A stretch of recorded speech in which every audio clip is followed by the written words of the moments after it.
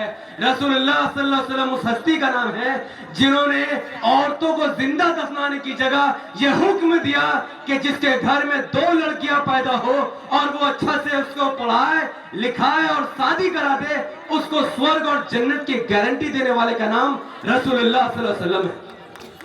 आपकी नजर में नबी करीम सल्लल्लाहु अलैहि वसल्लम खराब होंगे क्योंकि आप जाहिल हैं, लेकिन जो लोग कुरान और हदीस पढ़ते हैं वो जानते हैं कि रसूलुल्लाह सल्लल्लाहु अलैहि वसल्लम दुनिया के इतिहास में सबसे बेहतरीन इंसान थे, सबसे बेहतरीन मखलूक थे, जिनका एक उद्देश्य था दुनिया से क्राइम को खत्म कर देना, भ्रष्टाचार को खत्म कर देना और न्याय का पैगाम पहुंचाना, जो कि उन्होंने किया है।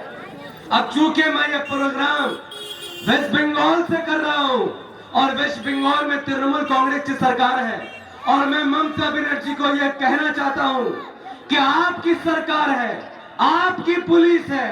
कल कोलकाता और वेस्ट बंगाल में कई इलाकों और कई थानों में इमाम के चाहने वालों ने गुस्ताखे रसूल के खिलाफ एफआईआर करवाई है, लेकिन वेस्ट बंगाल की पुलिस उसको अरेस्ट नहीं करती है। जबकि अगर आज वेस्ट बंगाल में इमाम की सरकार होती या इमाम के 10-15 एमएलए विधायक होते, तो कोलकाता की पुलिस या वेस्ट बंगाल की पुलिस उत्तर प्रदेश में घुसकर उस गुस्ताखे रसूल को पकड़कर यहां लाती और यहां की कोर्ट उसको फैसला सुनाती और उसको बड़ी से बड़ी सजा होती। लेकिन अफसोस, तकबीर, नारे तकबीर, नारे तकबीर। अफसोस की बात तो यह है कि मुसलमानों का वोट लेने वाली ममता बनर्जी मुसलमानों का वोट तो चाहती हैं, लेकिन जिन नबी करीम सल्लल्लाहु अलैहि वसल्लम के लिए हम मुसलमानों का दिल धड़कता है, उनका अपमान करने वाले लोगों को सजा नहीं दिलाना चाहती। अजीब बात तो यह है कि आज अगर ममता बनर्जी एक ऑर्डर पास कर दे तो वेस्ट बंगाल की पुलिस को आराम से यूपी में घुसकर वो उसको पकड़ सकती है और गुस्ताखे रसूल को घसीट कर कोलकाता में लाकर सजा दिलवा सकती है। लेकिन ममता बनर्जी नहीं चाहती कि उसको सजा मिले। तो आज मंच पर मौजूद तमाम इमाम के लोग और इमरान सोलंकी साहब जो वेस्ट बंगाल में इमाम के लिए सीना तान कर खड़े हैं, 1 महीने का अल्टीमेटम ममता बनर्जी की सरकार को देना चाहता हूं। या तो तुम अपने पुलिस से कहो कि वो गुस्ताखे रसूल को पकड़कर यहां पर लाए, या फिर 1 महीने बाद वेस्ट बंगाल से कोने कोने से मुसलमान घर से बाहर निकलेगा और धर्मतल्ला के मैदान में ऐसी रैली होगी, ऐसा जनसैलाब उमड़ेगा जिससे ममता बनर्जी की सरकार की धज्जियां उड़ जाएगी। नारे तकबीर, नारे तकबीर। ये मुसलमान 70 साल पुराना वाला मुसलमान नहीं है कि जिसने अपनी क़यादत नहीं देखी, आओ देखा ना ताओ देखा, जिसको पाया उसको वोट कर दिया। आज अल्लाह के रहमो करम से मुस्लिम कम्युनिटी के पास, भारत के पास एक अजीम पार्टी मौजूद है जिसका नाम है एमआईएम। भारत में जहां जहां मुसलमानों के साथ गलत होगा, दलितों के साथ गलत होगा, अन्याय होगा, वहां इमाम खड़ी होगी। अगर टीएमसी या कांग्रेस मुसलमानों के लिए या देश के लिए काम नहीं करेगी तो देश का मुसलमान भी उसको वोट नहीं करेगा। अफसोस की बात तो यह है कि गुस्ताखी करने वाला बाहर घूम रहा है और आवाज उठाने वाला मुसलमान जेल के अंदर बंद है। कितने सोशल मीडिया एक्टिविस्ट जो मुसलमान हैं और जो गुस्ताखी करने वालों को जवाब दे रहे थे, उत्तर प्रदेश में, गुजरात में, महाराष्ट्र में, इवन कई इलाकों में उनको जेल में भर दिया गया है। जबकि वहां पर कांग्रेस का, मुसलमानों का वोट लेने वाला कांग्रेस भी है, मुसलमानों का वोट लेने वाले और पार्टियां हैं, लेकिन कोई उनकी मदद को तैयार नहीं है।